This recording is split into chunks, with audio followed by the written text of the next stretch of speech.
আকাশবাণী কলকাতা। স্থানীয় সংবাদ পড়ছে ধৃতি সেন শর্মা। বিশেষ খবর হলো, কলকাতার গার্ডেন রিচ এলাকায় নির্মীয়মান বহুতল ভেঙে মৃতের সংখ্যা বেড়ে হয়েছে 9। রাজ্যপাল ঘটনাস্থল পরিদর্শন করে এজন্য প্রশাসনের গাফিলতিকেই দায়ী করেছেন। নিহতদের 5 লক্ষ ও আহতদের 1 লক্ষ টাকা করে দেওয়ার কথা ঘোষণা মুখ্যমন্ত্রীর। এতে নির্বাচনী আচরণবিধি লঙ্ঘিত হয়েছে বলে অভিযোগ করে বিজেপি নির্বাচন কমিশনের দ্বারস্থ হয়েছে। তারা ঘটনার তদন্তও দাবি করেছে। নির্বাচন কমিশন রাজ্য পুলিশের ডিজি পদ থেকে রাজীব কুমারকে সরিয়ে দিয়েছে। তার জায়গায় নতুন দায়িত্ব দেওয়া হয়েছে বিবেক সহায়কে। লোকসভা ভোট হিংসা মুক্ত করার লক্ষ্যে মুখ্য নির্বাচনী আধিকারিক আর জেলা নির্বাচনী আধিকারিক ও রিটার্নিং অফিসারদের সঙ্গে বৈঠক করেন। নিম্নচাপ অক্ষরেখার প্রভাবে কলকাতা সহ বিভিন্ন জেলায় বৃষ্টি হচ্ছে। কলকাতার সর্বোচ্চ তাপমাত্রা নেমেছে স্বাভাবিকের 5 ডিগ্রি নিচে। আসছি বিস্তারিত খবরে। কলকাতার গার্ডেন রিচ এলাকায় নির্মীয়মান বহুতল ভেঙে মৃতের সংখ্যা বেড়ে হয়েছে 9। শেখ আব্দুল্লাহ ও নাসিমউদ্দিন শেখ নামে আরো 2 জনকে আজ সন্ধ্যায় ধ্বংসস্তূপ থেকে উদ্ধার করে হাসপাতালে নিয়ে গেলে মৃত ঘোষণা করা হয়। বছর 18 শেখ আব্দুল্লাহর বাড়ি খানাকুলে। এখন আরো কয়েকজন ধ্বংসস্তূপের নিচে আটকে রয়েছেন। বিপর্যয় মোকাবিলা বাহিনী তাদের উদ্ধারের চেষ্টা চালিয়ে যাচ্ছে। এর আগে সকালে প্রথমে 2 বোন, 55 বছরের হাসিনা খাতুন ও 44 বছরের শামা বেগমের মৃত্যুর খবর আসে। এরপর ধ্বংসস্তূপের নিচে আটকে থাকা আরো 7 জনকে এসএসকেএম হাসপাতালে নিয়ে যাওয়া হলে তাদেরও মৃত ঘোষণা করা হয়। এরা হলেন রিজওয়ান আলম, আকবর আলী, মোহাম্মদ ওয়াসিক, মোহাম্মদ ইমরান ও রমজান আলী। এই ঘটনায় পুলিশ মোহাম্মদ ওয়াসিম নামে এক প্রমোটারকে গ্রেপ্তার করেছে। খুনের ধারায় মামলা রুজু করা হয়েছে তার বিরুদ্ধে। ওই এলাকায় একাধিক জলাশয় বুঝিয়ে বেআইনিভাবে বহুতল নির্মাণের অভিযোগ করেছেন স্থানীয় বাসিন্দারা। পুরসভার অনুমতি ছাড়াই অতি সংকীর্ণ রাস্তার পাশে 5 বা 6 তলা বাড়ি তৈরি করা হচ্ছিল বলে তাদের আরো অভিযোগ। রাজ্যপাল সিভি আনন্দ বোস আজ বিকেলে ঘটনাস্থল পরিদর্শন করেন। এ ব্যাপারে গভীর উদ্বেগ প্রকাশ করে তিনি মৃতদের পরিবারের প্রতি সমবেদনা জানান। রাজভবনের পক্ষ থেকে নিহতদের পরিবারকে এককালীন 50,000 টাকা করে দেওয়া হবে বলে রাজ্যপাল জানিয়েছেন। সাংবাদিকদের তিনি বলেন, It's very painful to see that helpless people die for no fault of theirs. There is failure on the part of the builders. There is more of failure on the part of the supervisors. The supervisory authorities have miserably failed in their duty. Unauthorized constructions do not spring overnight. Authorities had information about it. The supervisory control was not exercised. মুখ্যমন্ত্রী মমতা ব্যানার্জিও কপালে bandage নিয়ে আজ সকালে ঘটনাস্থলে যান। সঙ্গে ছিলেন কলকাতা দক্ষিণের সাংসদ মালা রায়। পুলিশ কমিশনার বিনীত গোয়েলও পরিস্থিতি ঘুরে দেখেন। ক্ষতিগ্রস্ত পরিবারগুলির পাশে থাকার আশ্বাস দিয়ে মুখ্যমন্ত্রী বলেন, বাড়িটি বেআইনিভাবে তৈরি করা হচ্ছিল বলে তিনি জানতে পেরেছেন। পুলিশ প্রশাসনকে ব্যবস্থা নিতে বলেছেন তিনি। শুধু আমি একটা ছোটখাটো বাড়ি তৈরি করে দিলাম, এটা আমার কাজ নয়। বাড়িটা যদি মজবুত হয় এবং আইনত সেটা স্বীকৃতি কিনা, অফিসিয়াল পারমিশন পেয়েছে কিনা, সেটার ওপরও নির্ভর করে। আমি শোকসন্তপ্ত পরিবারের কাছে দুঃখ প্রকাশ করছি এই ধরনের ঘটনা ঘটার জন্য। ইলিগাল যে কাজগুলো কেউ যদি করে থাকে তার বিরুদ্ধে অফিসিয়াল অ্যাকশন নেওয়ার জন্য আমি প্রশাসনের কাছে অনুরোধ করব। আর যে পরিবারগুলো আজকে অসহায় হয়ে গেছে তাদের পাশে তো সরকার দাঁড়াবে। রাজ্য সরকার নিহতদের পরিবার পিছু 5 লক্ষ ও আহতদের 1 লক্ষ টাকা করে দেওয়ার কথা ঘোষণা করেছে। কলকাতা পুরসভার মেয়র ফিরহাদ হাকিম একথা জানিয়ে বলেন, আইনত যা ব্যবস্থা হবে নিশ্চিতভাবে হবে। লিগাল বাড়ি না ইলিগাল বাড়ি, এবং সেই অনুযায়ী আইন অনুযায়ী যা ব্যবস্থা নেওয়া সেটা আমরা নেব। এটা বামফ্রন্ট আমল থেকে এখন খুব একটা হয় না, কিন্তু বামফ্রন্ট আমল থেকে এটা এখানকার বা কিছু অঞ্চল আছে যেখানে এটা একটা রীতি হয়ে দাঁড়িয়েছে। যারা মারা গেছেন তাদের 5 লাখ টাকা করে আমরা দেব ফ্যামিলিকে, আর যারা ইনজোর্ড তাদের 1 লাখ টাকা করে ফ্যামিলিকে দেব। কলকাতার প্রাক্তন মেয়র সিপিআইএম নেতা আইনজীবী বিকাশ রঞ্জন ভট্টাচার্য অবশ্য ফিরহাদের বক্তব্যের বিরোধিতা করে বলেছেন, 2010 সাল থেকে কলকাতা পুরসভার দায়িত্বে রয়েছে তৃণমূল কংগ্রেস। বেআইনি নির্মাণের দায় তারা এড়াতে পারে না। এদিকে বিজেপির অভিযোগ, গার্ডেন রিচের ঘটনায় রাজ্য সরকারের ক্ষতিপূরণের ঘোষণায় নির্বাচনী আদর্শ আচরণবিধি লঙ্ঘিত হয়েছে। দলের পক্ষ থেকে আজ এই মর্মে কমিশনে অভিযোগ জানানো হয়। বিজেপির রাজ্য সভাপতি সুকান্ত মজুমদার বলেছেন, অবৈধ নির্মাণের জন্যই গার্ডেন রিচে বাড়ি ভেঙে পড়েছে। দিল্লিতে আজ এক সাংবাদিক বৈঠকে তিনি বলেন, মেয়র এজন্য বামফ্রন্ট সরকারকে দায়ী করছেন বটে, কিন্তু ফ্রন্ট সরকারের আমলে কাজ হয়নি বলেই মানুষ তৃণমূল কংগ্রেস সরকারকে ক্ষমতা এনেছে। বর্তমান শাসক দল গোটা কলকাতা শহরে অবৈধ নির্মাণের ছাড়পত্র দিয়ে রেখেছে বলে তার দাবি।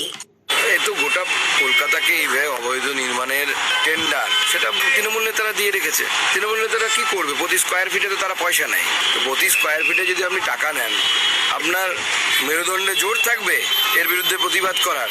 আপনি উত্তর কলকাতা যান, দক্ষিণ কলকাতা যান, চেতলাতে যান, কোথায় যাবেন? কোন জায়গা নেই যেখানে স্কোয়ার ফিটে কাউন্সিলররা টাকা নেয়নি? বিরোধী দলনেতা শুভেন্দু অধিকারী এই ঘটনায় তদন্তের দাবি জানিয়েছেন। তিনিও আজ দিল্লিতে এক সাংবাদিক বৈঠকে বলেন, কলকাতায় কতগুলি অবৈধ নির্মাণ হয়েছে তার তদন্ত হওয়া উচিত।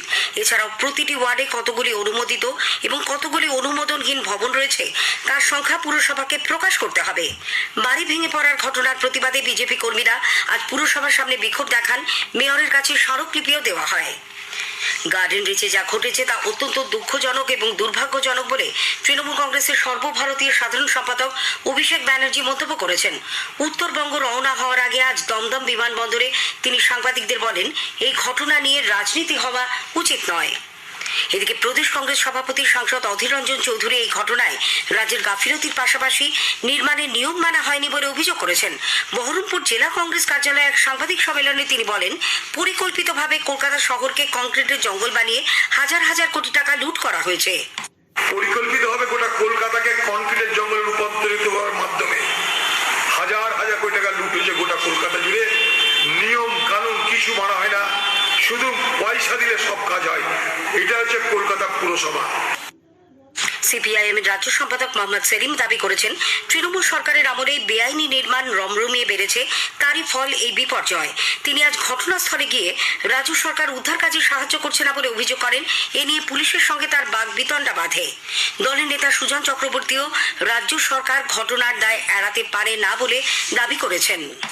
কাউন্সিলর জানে না, এমএলএ জানে না। কাউন্সিলরের টাকার ভাগ না থাকলে আর এমএলএ টাকার ভাগ না থাকলে ওরকম বেআইনি বাড়ি হয়? কোর্টের অর্ডার হওয়া সত্ত্বেও ভাঙা যাচ্ছে না, কারণ কাউন্সিলর আছে, তৃণমূলের নেতারা আছে। ওখানকার এমএলএ এবং কাউন্সিলর দায় তাদের নিতে হবে। এবং কেন তাদের বিরুদ্ধে অ্যাকশন নেওয়া হবে না? কেন তাদের গ্রেপ্তার করা হবে না?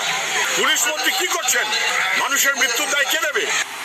উল্লেখ্য, গতকাল মধ্যরাতের কিছু আগে 134 নম্বর ওয়ার্ডের ফতেপুর ব্যানার্জিপাড়া লেনের নির্মীয়মান ওই পাঁচতলা বাড়িটি পাশের বেশ কয়েকটি টালির চালের বাড়ির ওপর হুড়মুড়িয়ে ভেঙে পড়ে। স্থানীয় সংবাদ শুনছেন আকাশবাণী কলকাতা কেন্দ্র থেকে। এখন বিজ্ঞাপন, পরে রয়েছে বাকি খবর। হ্যাঁ, এই হেলমেটটা বেশ ভালো, কিন্তু এটা সেফ হবে তো? চিন্তা করবেন না, এই হেলমেটটাতে ISI মার্ক দেওয়া আছে। তো আমি কি করে বুঝবো যে এটাই আসল? BIS কেয়ার অ্যাপ থেকে, যেখানে একটা ক্লিক করলেই সব গুরুত্বপূর্ণ তথ্য জানা যাবে। সচেতন গ্রাহক হয়ে উঠুন, আর যে কোনো জিনিস কেনার আগে তা সঠিক কিনা সেটা যাচাই করতে আজই ডাউনলোড করুন BIS কেয়ার অ্যাপ। ধানের পতাকা পাতাকে সবুজ রাখতে এবং ধানের শীষ ও দানাকে পুষ্ট, ওজনদার ও আগ্রামুক্ত রাখতে ব্যবহার করুন বায়ারের নেটিভো। নির্বাচন কমিশন রাজ্য পুলিশের ডিজি পদ থেকে রাজীব কুমারকে সরিয়ে দিয়েছে। তার জায়গায় হোমগার্ড বাহিনীর ডিজি পদে থাকা বিবেক সহায়কে নতুন দায়িত্ব দেওয়া হয়েছে। রাজীব কুমারের জায়গায় নতুন ডিজি হিসেবে 3 IPS অফিসারের নামের তালিকা রাজ্য সরকারের তরফে কমিশনের কাছে পাঠানো হয়। তালিকায় ছিলেন বিবেক সহায়, সঞ্জয় মুখার্জি ও রাজেশ কুমার। এদের মধ্যে 1988 ব্যাচের IPS অফিসার বিবেক সহায়ের নামে সিলমোহর দেয় কমিশন। রাজীব কুমার তথ্য প্রযুক্তি ও ইলেকট্রনিক দপ্তরের অতিরিক্ত মুখ্য সচিব পদেই রয়েছেন। পরবর্তী নির্দেশ না দেওয়া পর্যন্ত তিনি এই পদেই বহাল থাকবেন বলে রাজ্যের প্রিন্সিপাল সেক্রেটারি PK মিশ্র আজ এক নির্দেশিকায় জানিয়েছেন। এর আগে কমিশন নির্বাচনের সঙ্গে যুক্ত নয় এমন পদে রাজীব কুমারকে বদলি করতে পারে। এদিকে বিজেপি নির্বাচন কমিশনের সিদ্ধান্তকে স্বাগত জানিয়েছে। দলের রাজ্য সভাপতি সুকান্ত মজুমদার আজ সাংবাদিকদের বলেন, কমিশনের সিদ্ধান্ত একদম সঠিক। এর আগেও রাজীব কুমারকে পুলিশ কমিশনার থাকাকালীন ওই পদে সরানো হয়েছিল। দলের মুখপাত্র শ্রমিক ভট্টাচার্যও বলেছেন, রাজীব কুমারের সরে যাওয়াটা প্রত্যাশিত ছিল। রাজীব কুমারের কর্মজীবনের, রাজীব কুমারের নির্বাচনের সময় সর্বোচ্চ পুলিশের পদে থাকার জন্য ঠিক একটা মানানসই নয়। আমরা কেন, সবাইয়ের অভিযোগ ছিল, তার নিয়োগ নিয়েই তো আমরা প্রশ্ন তুলেছিলাম। লোকসভা নির্বাচন পর্ব সম্পূর্ণভাবে হিংসামুক্ত করতে উদ্যোগী হয়েছে নির্বাচন কমিশন। এজন্য কমিশনের তরফে রাজ্য প্রশাসনকে একগুচ্ছ নির্দেশ দেওয়া হয়েছে। ভোটের দিনক্ষণ ঘোষণার পর সামগ্রিক প্রস্তুতি খতিয়ে দেখতে আজ রাজ্যের সমস্ত জেলা শাসক, জেলা নির্বাচনী আধিকারিক ও রিটার্নিং অফিসারদের সঙ্গে বৈঠকে বসেন মুখ্য নির্বাচনী আধিকারিক আরিজ আফতাব। সেখানে রাজ্যের আইন শৃঙ্খলা পরিস্থিতিকে শুরু করে আদর্শ আচরণবিধি কার্যকর করার ব্যাপারে আলোচনা হয়েছে বলে জানা গেছে। ভোটে হিংসার ঘটনা রুখতে অতীতে যাদের বিরুদ্ধে বুথ দখল, ছাপ্পা ভোটের অভিযোগ এসেছে থানায়, তাদের তালিকা তৈরির নির্দেশ দেওয়া হয়েছে। লোকসভা ভোটের নির্ঘণ্ট ঘোষণা হতেই পূর্ব বর্ধমানের গলসিতে অশান্তির খবর মিলেছে। মহুরা গ্রামে সিপিআইএম এর এরিয়া কমিটির সদস্য বিশ্বজিৎ চৌধুরীর বাড়ি, গাড়ি, ট্র্যাক্টর ও যাত্রীবাহী বাসে ভাঙচুর চালানোর অভিযোগ ওঠে শাসক দলের বিরুদ্ধে।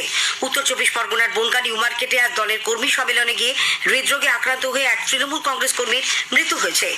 ঝাড়খণ্ড থেকে দক্ষিণ ছত্তিশগড় পর্যন্ত বিস্তৃত নিম্নচাপ অক্ষরেখার প্রভাবে বঙ্গোপসাগর থেকে প্রচুর জলীয় বাষ্প বায়ুমণ্ডলে প্রবেশ করায় কলকাতা সহ দক্ষিণবঙ্গের বিভিন্ন জেলায় বৃষ্টি হচ্ছে। এদিকে ঝড় বৃষ্টিতে তাপমাত্রা কিছুটা কমেছে। কলকাতার সর্বোচ্চ তাপমাত্রা স্বাভাবিকের 5 ডিগ্রি নিচে নেমে 29.7 ডিগ্রি সেলসিয়াসে দাঁড়িয়েছে। স্থানীয় সংবাদ শেষ হলো।